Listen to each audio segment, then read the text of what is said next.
Hello. There we go. Hey guys. Welcome to Her Table, where faith meets everyday life. We're your hosts, Alexis and Malia, Hey. and we are so glad you're here. Each week, we're going to dive into the world, share real stories, and explore what it means to walk with Jesus. In a world that often pulls us in every direction, whether you are driving, working out, or just taking a moment to breathe, this is your time to refocus, recharge, and reconnect with God. So grab your Bible, open your heart, and let's get started. All right. Before we dive in today, want to ask how y'all doing? Hey. But I did want to say something real quick. Don't feel discouraged with this podcast, or maybe the beginning of your walk, or learning to read the Bible. Anything. We are very much also still learning. We're going to get things wrong. We're going to mess people up. We're going to confuse people with different people. We're also learning scripture. I personally haven't fully read the Bible yet. Me either. Yeah, so we're learning together. So this is really an opportunity and an experience for all of us to grow and learn together, and maybe one day we can be one of those people that just clock it with a story off the brain. But not yet. Not yet. I don't know all the stories. I know the good ones. And I get people confused. I'm not good with names because I got no faces, I can't. I'm a note taker. I'm a visual person. I feel like taking notes is a big help. Yeah. I love taking notes. Yeah. You can never take enough notes. Alexis and I are doodlers. Whatever helps you. If you like to, my thing is colors. I love to make different paragraphs in different colors, and that's what helps me take my notes. Whatever works for you. Malia loves to doodle. That's my pool of healing. And you know what? I have a book that's exactly the same way. That's Cain as a tiger. Her doodles are quite impressive, by the way. So it's whatever helps you. Everybody, I made a few notes real quick. Like, everyone's walk is different, and God speaks to everybody differently. He might speak to Malia one way and speak to me another. My big thing is music. I feel like God speaks to me a lot through music, and this is gonna sound weird, but also I feel like through social media, I love TikTok, and my TikTok is very Christian based. It's, and I absolutely love it. But sometimes I'll scroll in the video and someone will say, stop scrolling, read your Bible. And I'm like, yeah. And then I scroll 2 more and it's like, girl, you better stop scrolling, read that Bible. I'm like, you know what? Let me just put my phone down. Yeah.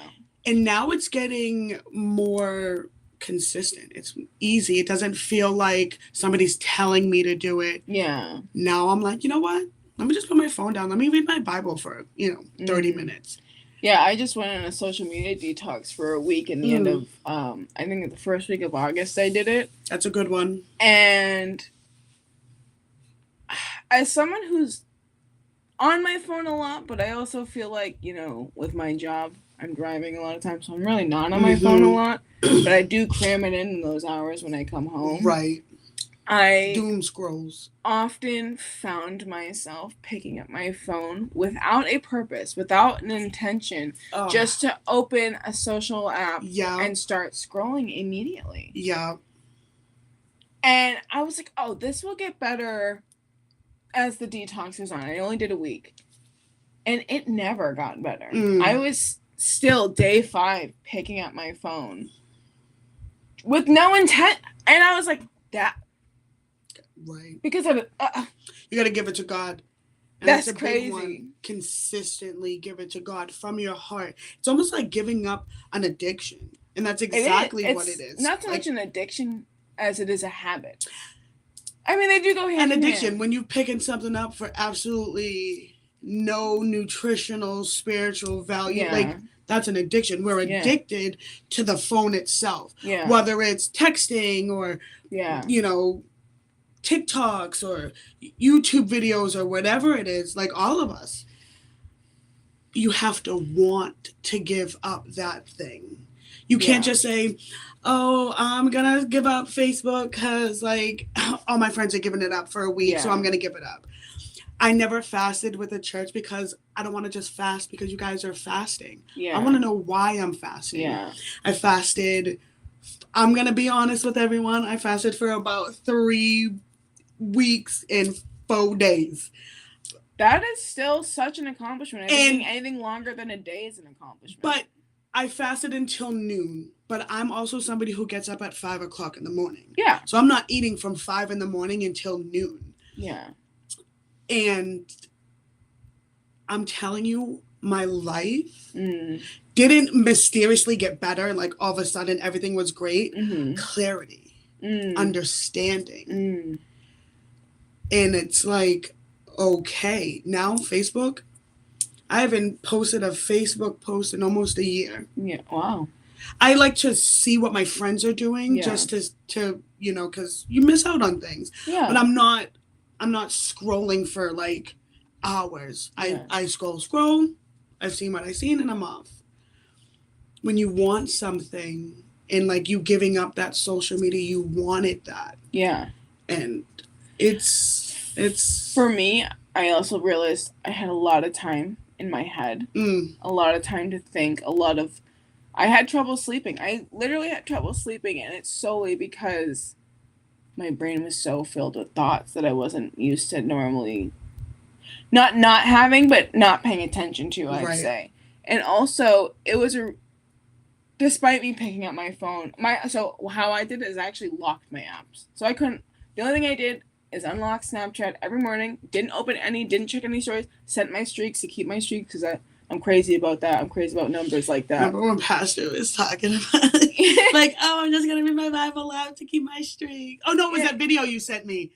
That guy that you say you listen to him every morning. Oh, Pastor Greg Groeschel. Yes, he's fantastic, by the way. Amazing. But yeah, he said that he's like, my streaks. And I was like, ooh. Well, he's the creator of the Bible app. That's why. He created this app. Front door. This app right here. Oh. Yeah. What? Yes, thank you. Yes. They created that. I love him, and I love the app. Okay. That's why, that makes sense. So even though I did pick up my phone, my apps were locked. I couldn't access them. I could ignore it for 15 minutes, and that's how I set my streaks, and then I literally did not answer. Actually, you can ignore it for 1 minute. That's all you got. And I set my streaks, and I carried out my day.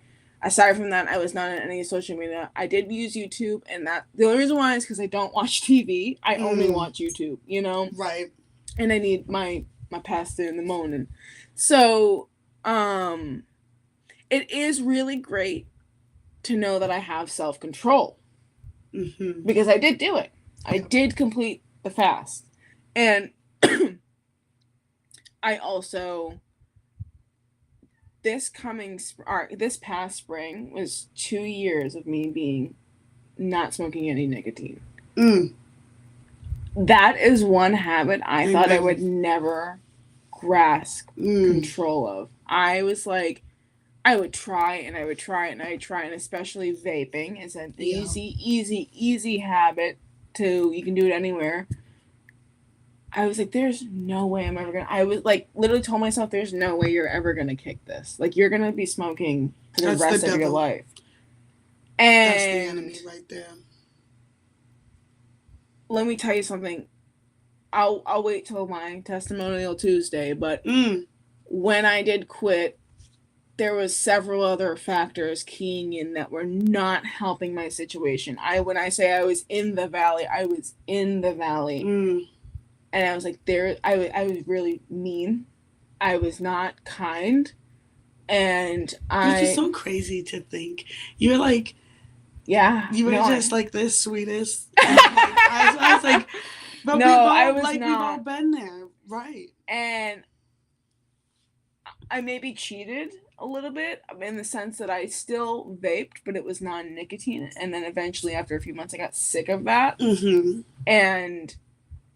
2 years, man, and I would never think to pick another one up. Right? I would How never crazy. think to. It's almost like a lifetime ago, like a whole nother life. You're like, what? I used to smoke daily. Cigarette. I would For me to do even it in the think that, bathroom. I'm done. I'm Get not your even gonna life lie. right. I'm gonna be so transparent. That's one thing about this podcast is we will always be so transparent. I would literally do it in the bath. There was one time. This is how sickening my habit was. There was one time I was walking through the supermarket. Now I would never do it inside because that's disrespectful. Unless I'm like in my house or like my friend's house who's also okay with it. Right. I would never do it in a public place indoors. I was walking down the middle of Market Basket, ripped a big old cloud, forgot like where I was, and just ripped a fat cloud. I've been there. And I was like, girl. Yes. But anyways, so that all of what we just mentioned, I wanted to end that with don't feel discouraged, because we all have to start somewhere. Yes. So today we're going to be talking about something that often slips through the cracks of our busy lives, and that is finding joy in the ordinary and what it really means to be rich in life. Not rich in money, but spirit, relationships, and gratitude. And if you don't mind, I'll kick it off. Oh, yes. All right, cool. So, but when we first started, okay, well, hi, hello. When we first last year discussed starting this podcast, and we had a little bit of ambition, and we got really excited for a minute, and then that quickly faded out because of where we were in life. I would start to think about some topics because before we started this podcast, not that I would ever be a preacher. I don't know if I could handle the responsibilities. Yeah, it's a lot. Now that I've been in the church and I see what really is into it, I'm like, oh, I'm gonna sit in the front row. Yeah. And kudos to every pastor, every preacher out there. Happy belated birthday to Pastor Bauman. Shout out. Love it. You guys are doing amazing. You guys are doing a work of God's God. work. Yeah. Literally. And that's something I wish I could be able to achieve one day. But, anyways. So with that, I come up with sermon ideas. I love it. And not that I didn't do any research at the time, but I would have these questions that would just come to me in the middle of the day, and one of them is, what does being rich mean to you? And we'll dive in a second, but for me personally, it's crazy that I had that question a year ago, because a year ago what I would have considered to be rich is not at all what I consider to be rich. Yeah, don't get too much, girl. Right now. No. The Lord gonna give her my speech. Yeah. So it is crazy what I thought. I was like, oh yeah, this is great. And now I look at him, and now I look at my response, and I'm like, I love that.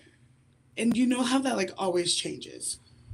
Because a year from now, what you might think is rich now could be different. I would say I definitely have a foundation now. Ain't that? I like that.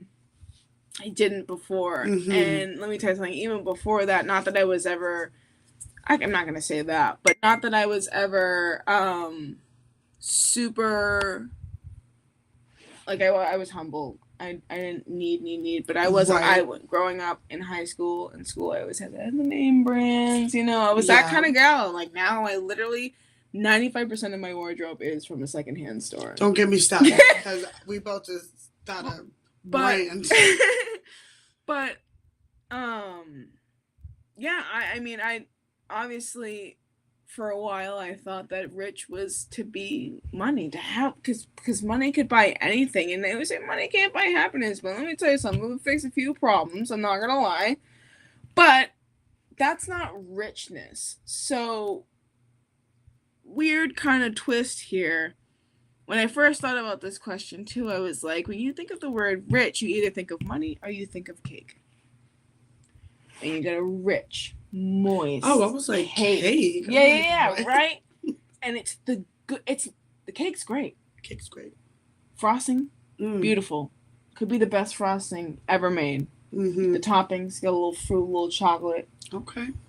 But the richness of the cake is really the foundation of the dessert. And that's a weird way to think about it, but that's where my mind goes. And like, again, what I thought richness was then. I used to think, so my answer a year ago probably would have been like, I have really great friends that surround me, and that's like what's to be rich. Like, that's it. Like, that's all my answer would have been. I wouldn't have, and that's crazy to me, because richness now for me is like, I'm in a space in life which is shocking, because I didn't think it would come this quickly. It's just, despite everything that's happened in the last year, I'm in a place in life where I'm laughing more than I cry. And you know me, I'm an emotional gal. I'd be crying over people online, just being people. And that is so important to me, because I never thought that I would come to a place where I would laugh and smile more than I did cry. Like, I felt like there was a time in my life where I was just constantly suffering. I was like, I am constantly in this space where, like, don't get me wrong, I had good times, but they were all like void filling good times. You know, it was when I was younger, I was drinking and being an alcoholic and thinking that this is being rich. This is, what do you mean? I have the world, I'm out, I feel great. My friend, everyone's feeling great, everyone's on the same level. No. No. And honestly, she'll probably be not mad that I'm saying this, but Naya is really what opened the door, aside from Jesus, obviously, of like what it really, like what, like, she makes me feel like the innocence you have when you're a child. And seeing her so happy in moments would make me feel so happy in moments. And then, like I said, everything tumbled and fell this year for me. But I'm in a space where all I'm doing is laughing. I'm just having a great hee-hee-ha-ha time, despite my struggles every day, despite my situations, despite what I've been having to deal with on the side, you know, family-wise and whatever. I'm waking up each day so grateful. So grateful. And I watched this TikTok, and I want to make sure that I'm giving the appropriate credit. It was the account at Takara Moore.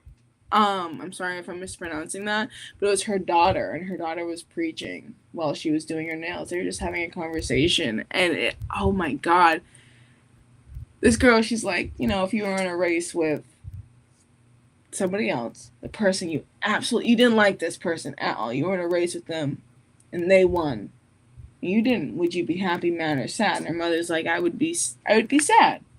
She's like, I would be mad because I wanted to win, you know? She's like, but what we need to really realize is it's a blessing to even be in the race at all. Because this is an opportunity. And I was like, girl, she's going to grow up and change lives. She's changing lives right now. Yes. But, you know, finding joy in the ordinary of, like, waking up every day. I get to go to my job. I have a car that takes me there. You know, that's joy in the ordinary. I don't need big flashy things. I don't need big money. I don't need the best car. I have a really small, strong group of friends and family, because half of them are my family, including you. You know, I have a really, like, good, strong, I mean, not just friends that I hang out with, like people that I could call at 4 a.m. And say, I need you, I need help, and no questions asked. People that will go out of their way and pay for me when I'm not able to pay for myself. You know, and I always give back. But, you know, it's a blessing in itself to have that. Not everybody has that. And there are people who prey on that. You don't know how long I've prayed for real friends that are transparent with me. If there's a problem, talk to me about it. Mm-hmm. No, none of that. And granted, we are getting older, and that's kind of when that starts to mellow itself out. But like, you know, so that's what being rich feels like for me. I am solid. I'm stable. I'm healthy. I'm here, and I've had a wonderful opportunity to start this podcast finally with you, and hopefully some of y'all can get to this space. And so the world, let's get in to what I got to say here. Jump in. The world often tells us that being rich is about having more and more money, status, okay, possessions. Hit it. Again, those brand names, the likes on Facebook. Oh, I was gonna say it's outrageous. Yeah. But kind of reading more into the Bible, Jesus reminds us in Luke 12:15 that life does not consist in an abundance of possessions. Okay. Clock it. But again, it's not about this is the world. This is our flesh. This is the worldly things. But what really matters in the end of the day is my spirit. I want to make sure that I'm living the way Jesus would. I'm treating people the way Jesus would. I'm doing things with him in mind. And there's zero time to be angry about small little things that don't matter. Don't get me wrong, there are definitely situations that you are definitely deserving to be upset about. But man, that road rage sometimes. Okay. It don't need to happen. Were you scared? Was that a weird, kooky situation? Did you die though? Were you eating that real good ice cream? Anyways. And so this kind of reminded me of the story. So again, back to like the Facebook likes, you're always, is the setting right? Is the caption right? Did I edit it right? My teeth aren't white enough. I could be thinner. I could have posed this way. I could have done that way. And so that kind of reminded me of the story of Mary and Martha. Oh, I love this story. And let me tell you something. I know we talked a little bit before we started. Mary has been on my mind. What a resilient woman. What an obedient, godly woman. I always say I feel like the women of the Bible, they get credit because there are some fantastic stories in the Bible that are mainly surrounded by women. I feel like the women in this, they sometimes they get overshadowed. And this is a great story. Yeah. So if we're gonna dive right into Luke 10, 38 through 42. And so basically what's going on here is Jesus is coming over. And Mary and Martha are like, oh, it's, he's coming. So Martha's like, look, this place is a mess. We gotta clean, we gotta cook, there's things to do. There's gotta be a showroom in here because Jesus is coming. And Mary's like, nah, I don't really think he's gonna care.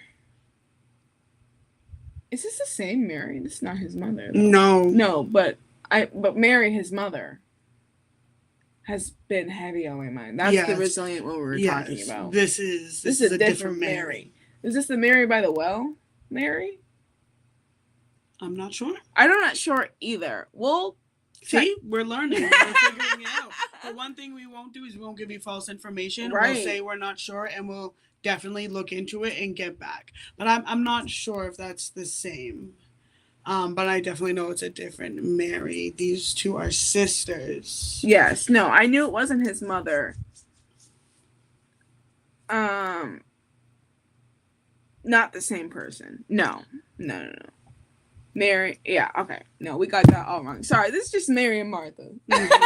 Still a phenomenal story. But so Mary's like,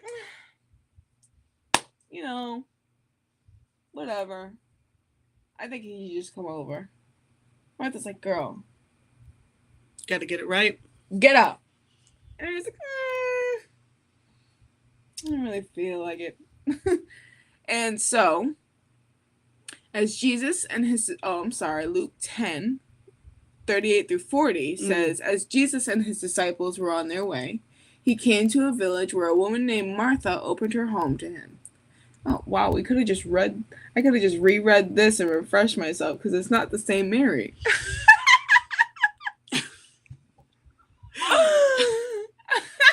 It's all right. She had a sister called Mary who sat at the Lord's feet listening to what he said, but Martha was distracted by all the preparations that had to be made. She came to him and asked him, Lord, don't you care that my sister has left me to do the work all by myself? Tell her to help me. Just saying, get up. And also, that's a sign of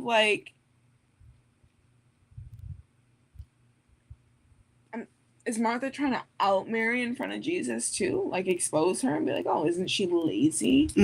Look at the way she's acting. Look at the way that I'm acting. And sometimes we behave like that and don't even realize it. Because in the story, it almost doesn't come across that way. It's almost, it's like two versions of being a Christian. One version is do. Everything's gonna be perfect for Jesus. Like, don't slouch for Jesus. Yeah. And then you've got the other Christian who's like, hold up, like, don't you want to hear what Jesus has to say? Like, yes. But she's like, but she didn't clean though. It's but I don't think intentionally she was trying to shade her. But she was. Because she was upset, she was overwhelmed, and she wanted it to seem like... I mean, Jesus is coming. But she's also... I heard. But when Jesus started talking, I'm putting everything down. That's that. Right. Two sides of the coin. So, she's like, Jesus... Don't you see, and also it's look what I've prepared for you. Look what I did for you. When all she had to do was she already welcomed him into the home. For him, he's like, hey, I'm a kickback, thank you. That's enough for him. He was born in a barn. Come on. So, Jesus says, in verses 41 and 42, Martha, listen up. You're worried and upset about many things, but few things are needed, or indeed only one. Mary has chosen what is better, and it will not be taken away from her. So Mary chooses the richness of presence over performance. And again, that's that, look what I'm doing for you, God. I'm doing the dance. I'm playing all the roles. And Mary's just like, no, I just really want to hear what he has to say. And God kind of put her sister in her place. And I love this. She reminds us that joy comes from not doing more, but being still with Jesus. Being present. And, this might be a little touchy, but I definitely know some people, not just Christians, but people in jobs and workplaces and schools who, look what I'm doing. Look at all this that I'm doing. I think the kids of this generation call that the pick-me. Is that? Oh. I think that's that pick-me behavior. Okay. Yeah. For you young cats out there that might be listening. Young cats. But, yeah, very much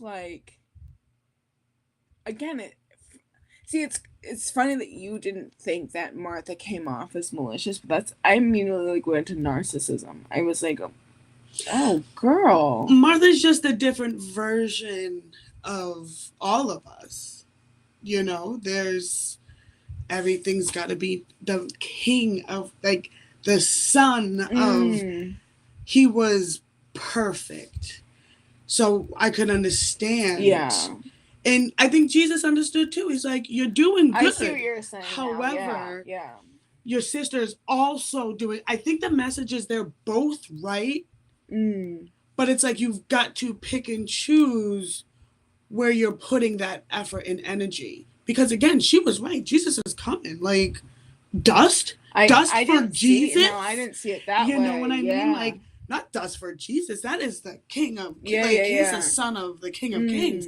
But now you're like you said, the sister's like, okay, but aren't you intrigued with what he has? It was the fact that she kept cleaning once he was while there. he was there. Right. Like your effort is well intended. Yeah. But you're missing.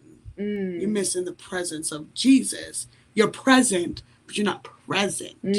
So good. And we can be like that. Absolutely. There are definitely times that I'll speak to my relationship where we're in the same room. We're doing our own. Like, definitely sometimes this is nice, but there's we never hang out. We never really do anything. And they're like, why we sat together all weekend. I do not like that because we did. And I was like, well, we did, but we didn't. We weren't, present. Right. And I feel like that's what's going on here. So,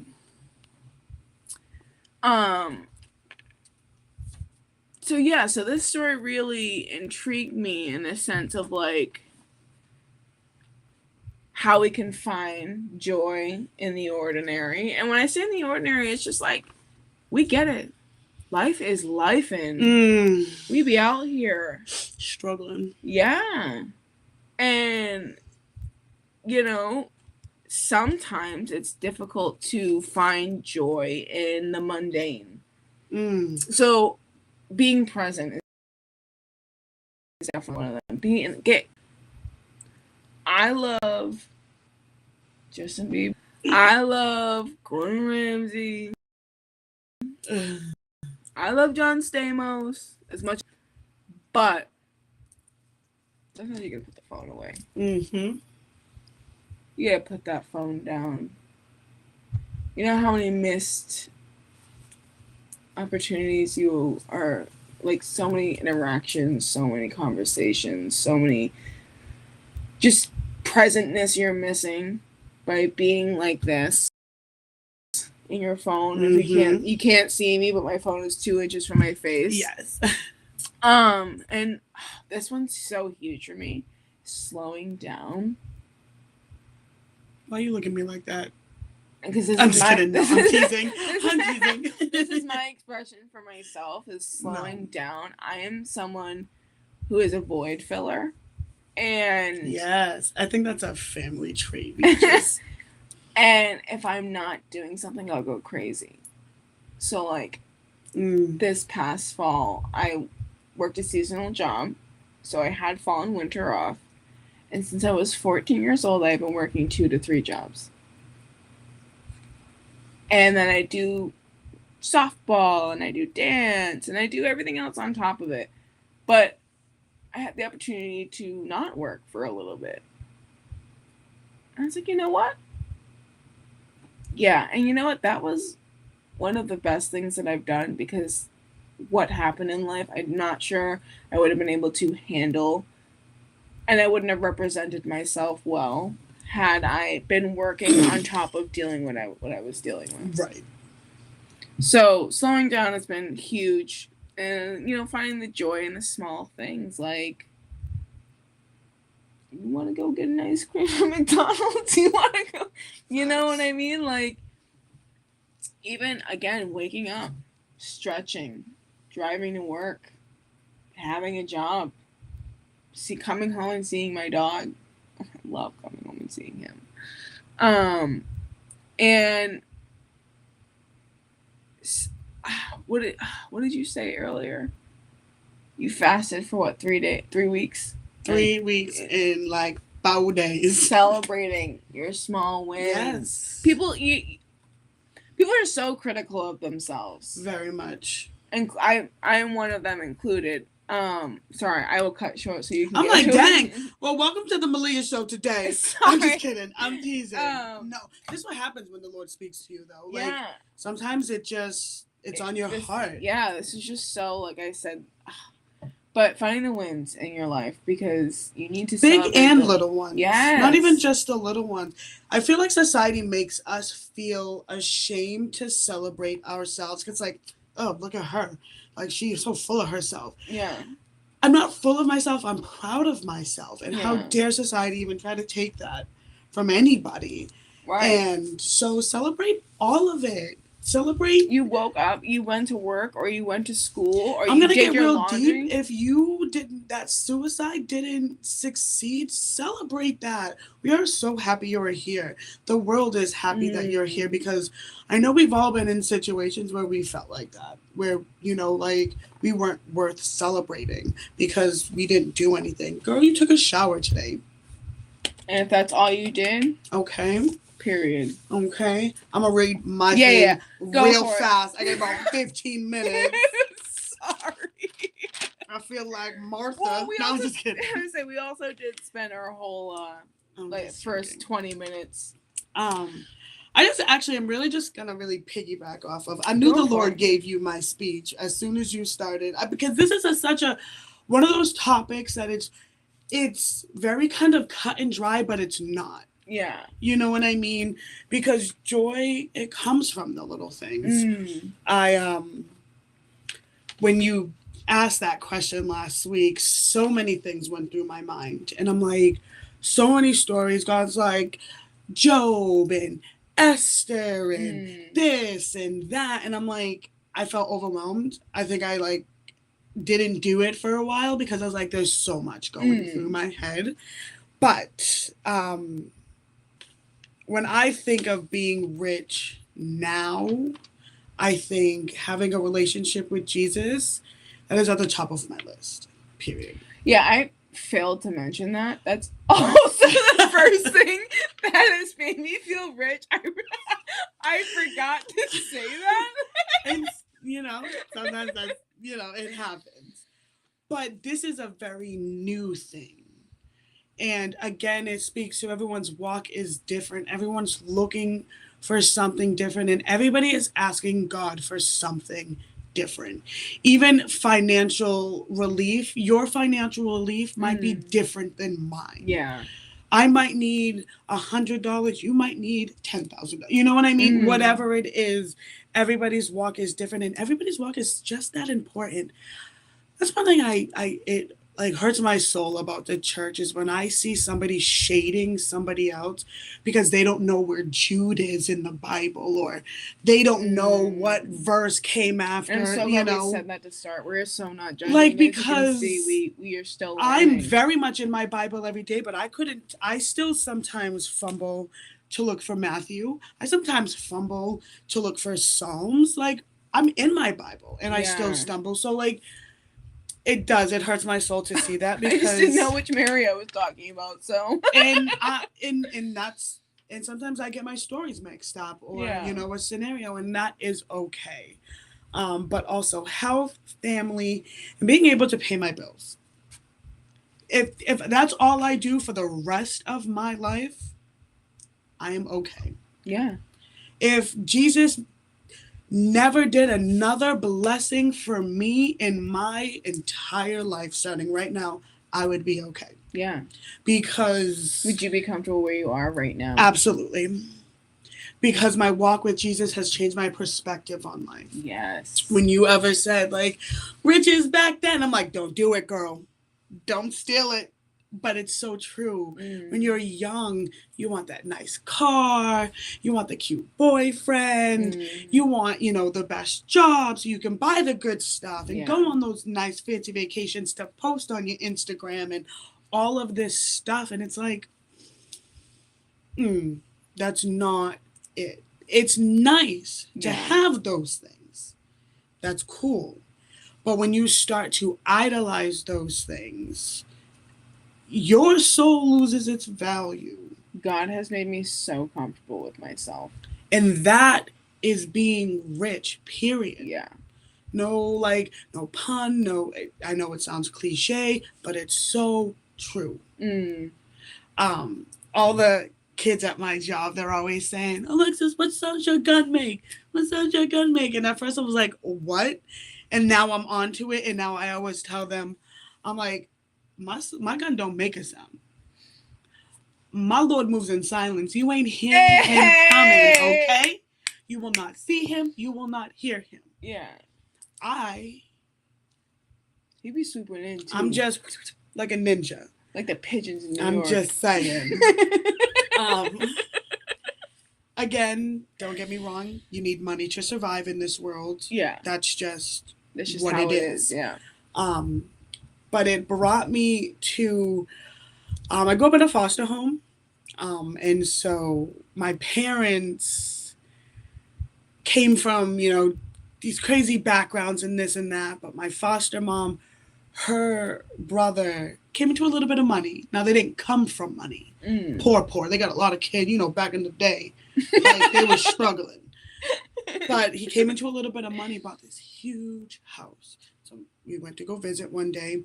When I tell you, like, great family, average family. But as soon as you walked in that house, it was huge. It was empty. It didn't feel like a home. And I just remember and my mom said too, you can have all the money in the world, they're not happy. They weren't happy. There were no pictures of their family on the wall, and if it was like 3 because the wall's so big that you can't feel it. You can't feel this with love. There's too much house. And money's never impressed me. Never.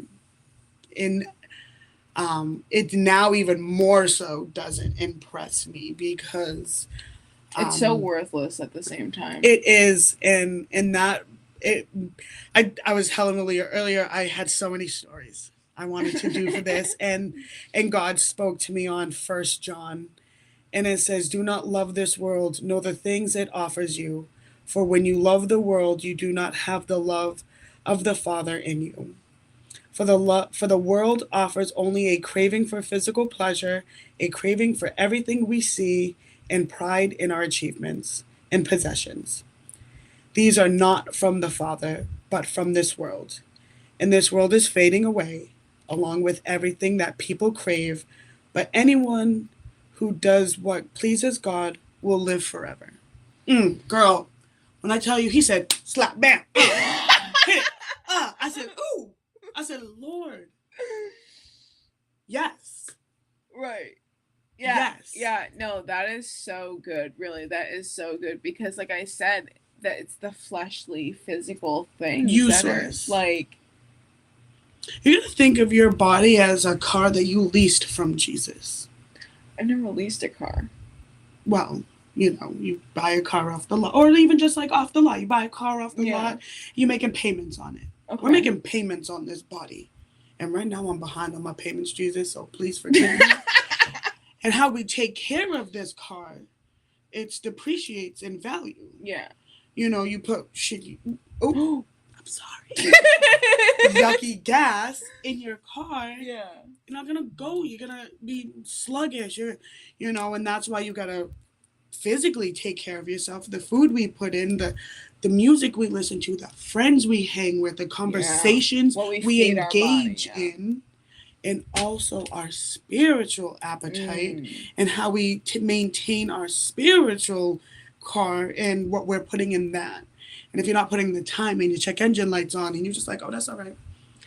You got a flat tire. Oh, that's all right. So it's funny you say that. I'm a very hydrated person and I will feel it if I don't hydrate. Especially with my job working outside. I will feel it. I will get sick instantly. World will dehydrate you if you do not.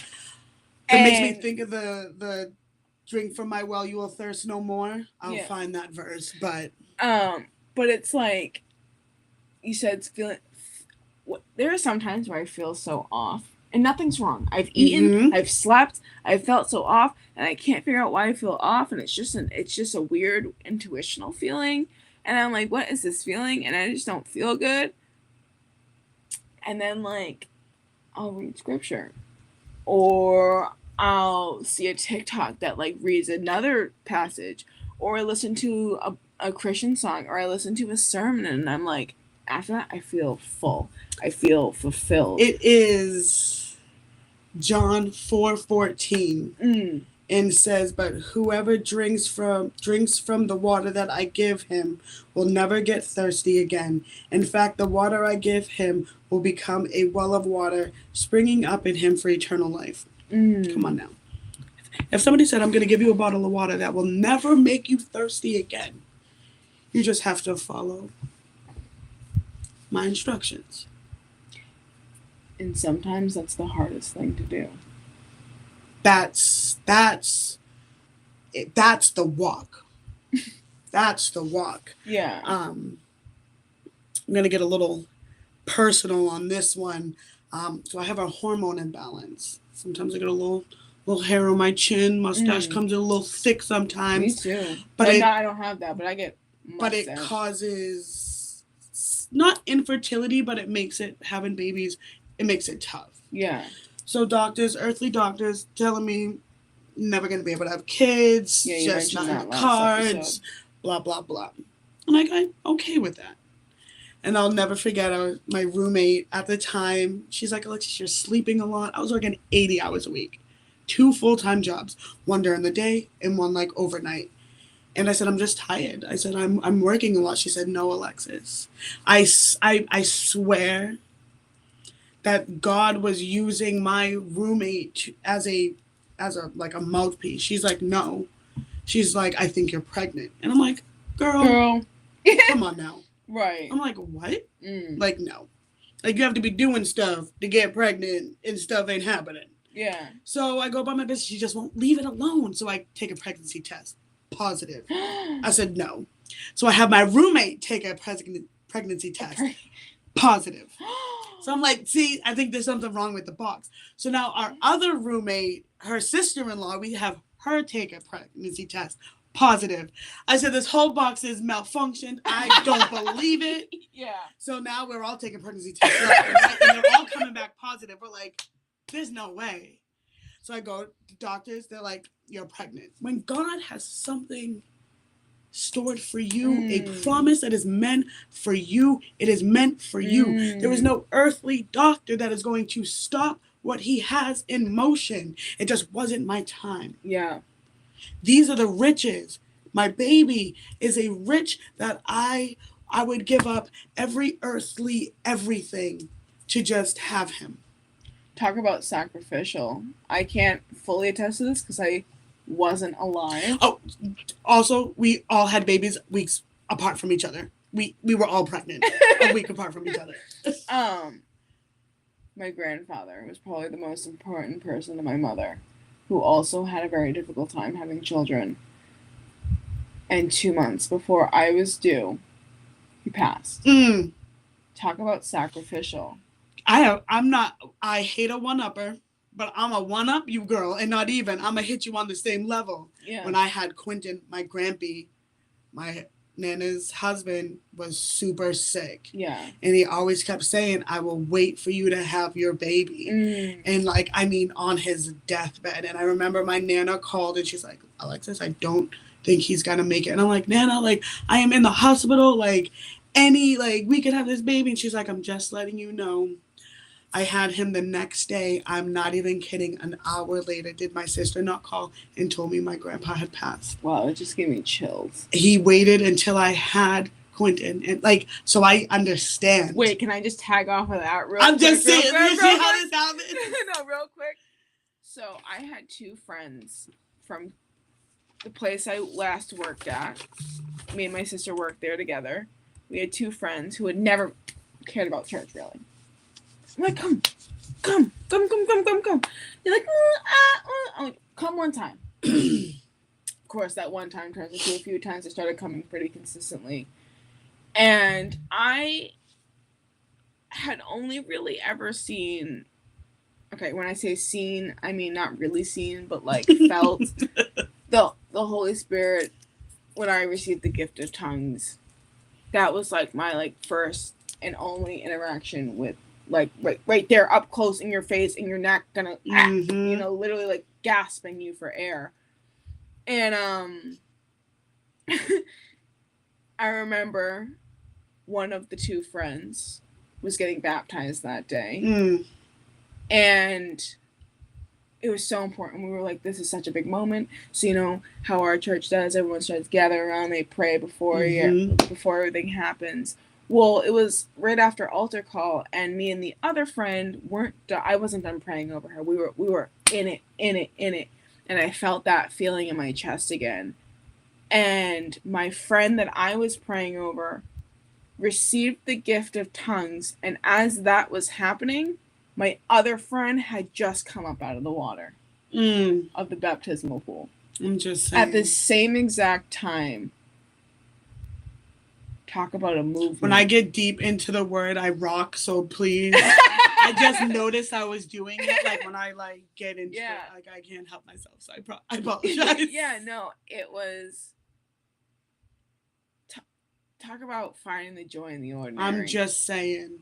I wish I could just, like... peel off my skin and be like, here, just feel what it feels like. You know? But, we do have to wrap it up. Okay, before we do, I have one little Bible verse I want to close with, and it is Matthew. Is this like 6. Our prayer? It could be. Okay. It could be. Matthew 6, 19. And it says, do not lay up for yourself treasures on earth, where moths and rust destroy, and where thieves break in and steal. But lay up yourselves treasures in heaven, where neither moths nor rust destroy, and thieves do not break in and steal. For where your treasure is, your heart will also. Amen. You know, and it's when you put your priorities in God, like, it aligns. It aligns with everything. There's no mistake in trusting Jesus. I put my life on that. Absolutely. I completely agree. So I want to do something a little new here as we close out. I'm going to try and bring up our close out window. See how that looks. Cool. So a closing thought, I want to challenge us. You can comment this. You can, please comment. We would love to hear your answers. We're going to challenge ourselves. Instead of chasing more, let's slow down, notice the beauty in the ordinary, and choose gratitude. Because in God's eyes, that's what it truly means to live a rich life. I want you guys to try that, and hopefully in our next stream, you can leave a comment and say, how that affected you. Maybe we can read some of the comments and talk about it. Yes. But we do want to thank you for joining us here at Her Table. Always. It's always a pleasure to share our word and wisdom with you. And we cannot wait to hear from you guys once we get more people.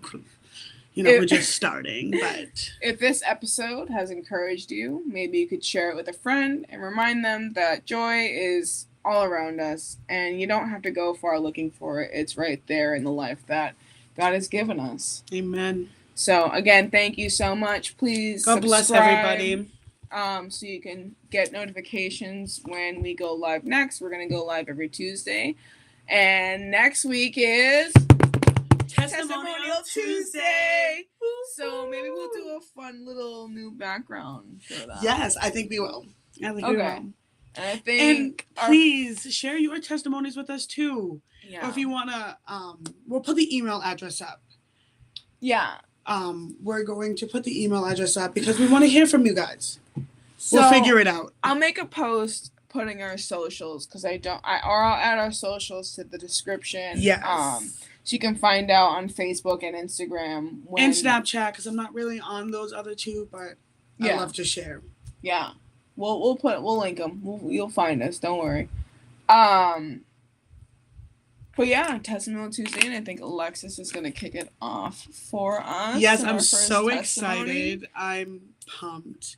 And Yeah, and then we will be starting a new month, September. Next week will be our first official month of doing the podcast. Oh my, we're gonna have to do something. We'll have to do something fancy. We'll have to do something fun. Well, Testimonial Tuesday, that's fun. That is fun. That is fun and fancy. That in a new background. Look at us. Bougie. All right, guys. Thank you so much for tuning in today. See you next week. Have a great week.